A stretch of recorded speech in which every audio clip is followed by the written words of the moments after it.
Hi everyone, welcome to the English Cast. I'm Ryan, and we're really happy you're here with us today.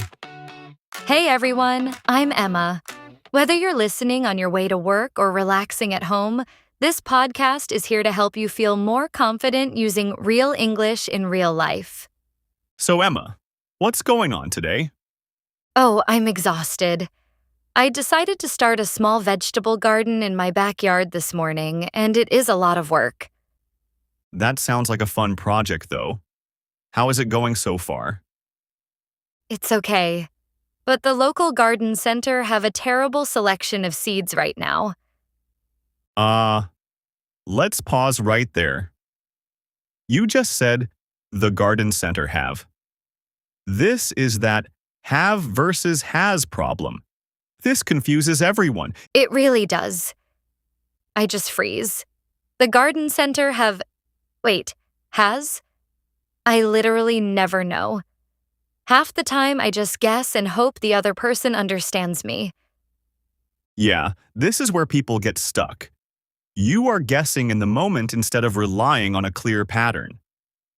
We are fixing that today. I am going to give you a very simple rule. I call it the single S and the reset button. The single S and the reset button? Okay, I'm listening. Let's start with the single S. If you are talking about one person, one place, or one thing, you use the word with the S. Has. Okay, so if it's one thing, use has. The garden center is one place. So, the garden center has a terrible selection. Exactly. If it's single, it gets the S. If it's more than one, a group, you use have. One is has, more is have. Okay, that makes sense. Single is has, more is have. Let's practice that. Think about your backyard. What would you say? My backyard has a lot of sunlight. Perfect. Now talk about the plants. The plants have green leaves. Spot on. Think about your neighbor. My neighbor has a big tomato plant. Exactly. But there is one exception.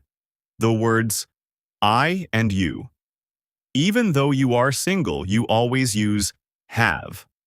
Oh, right. I have a garden. You have a garden. Yes. Now, what about the past tense? I always mess up the past. Do I need a different rule for that? Nope. History is the easiest part. In the past, everyone gets had. Everyone? Just had? Yes. Yesterday, she had a shovel. The store had seeds. I had a good time. Okay, the past is simple. So, why do I still feel so confused when I talk? Because you haven't seen the trap yet? Make a negative sentence about your backyard. Tell me it does not own a fence. Let me think. My backyard is a single thing. Single gets S. So, my backyard doesn't has a fence. And there is the trap. Doesn't has is wrong. What? But you just told me single gets S. My backyard is single. I know. And you followed that rule perfectly. But this is the second part of the system, the reset button. Why do I need to reset anything? Look at the helper word you used. Doesn't? It already ends with an S. The helper word already did the job. Oh, does has an S. Exactly. So your main action just hits the reset button and goes back to its basic form. The basic form is have. Wait. So I don't need to put an S on the main word if does is there? Right. You don't do the work twice. It resets. The backyard doesn't have a fence. Oh, now I actually get it. That's why I keep making this mistake. I was putting the S in twice. Doesn't has. That is so much extra work. Exactly. You were overcomplicating it. Just hit the reset button. He doesn't have. It doesn't have. Okay. Now it actually makes sense. My neighbor doesn't have a hose. The store doesn't have seeds. You've got it. Now try it in the past tense. Tell me you didn't own a watering can last week. Didn't is a helper word. It has did in it. So I hit the reset button. I didn't have a watering can. Brilliant. You caught yourself. Think about the garden center yesterday. The garden center didn't have any shovels. Perfect. Now, this exact same reset button works for asking questions. Ask me a question about my house. Ask if it owns a yard. Does your house has... Wait. Reset button. Does your house have a yard? Yes. Think about your friends. Ask about them.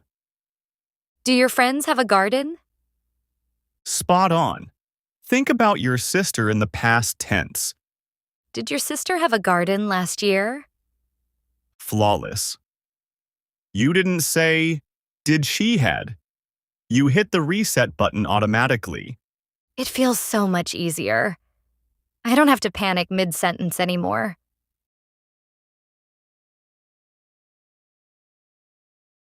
That's the goal. Now, when I answer your questions, I don't repeat the whole sentence. Native speakers are lazy. We just use the helper word to answer. What do you mean? If you ask, do you have a yard? I don't say, yes, I have a yard. I just say, yes, I do. So I just dropped the word have completely? Yep, try it. Does Emma have a shovel? Yes, she does. Did the store have dirt? No, it didn't. Do you have water? Yes, I do. See how fast that is? It keeps the conversation moving so quickly. Let's practice all of this together. We are going to drop the teaching tone completely. We are just two friends having a natural conversation about setting up a community garden in the neighborhood. I'll ask you some questions and we just let it flow.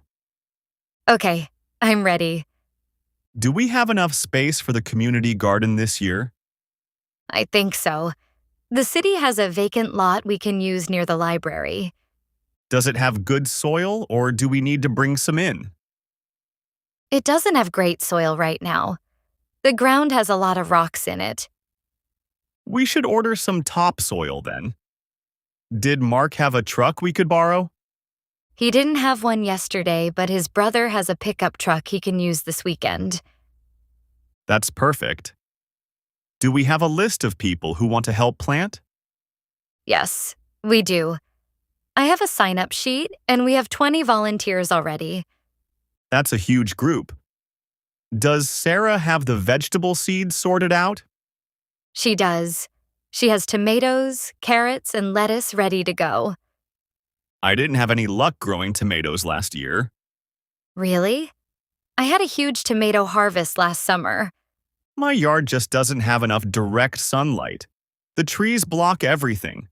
The community lot has 0 shade, so the tomatoes should do really well there. Do we have a water source at the lot? Yes, it has a water spigot right in the center, but it doesn't have a hose yet. I have a really long hose in my garage. I can bring it.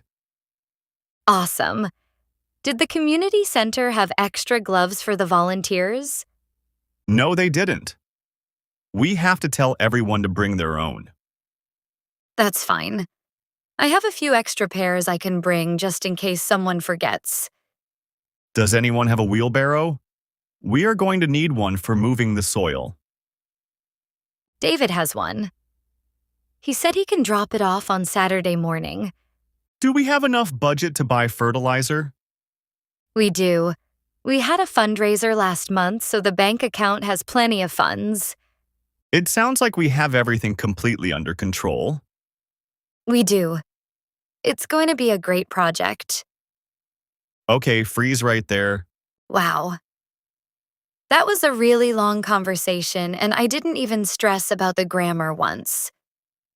You use the single S, the past tense, negatives, questions, and short answers completely naturally. You didn't make a single mistake. The reset button really saved me. The moment I started to ask a question with does, my brain just automatically fixed the next word to have. Because you aren't guessing anymore.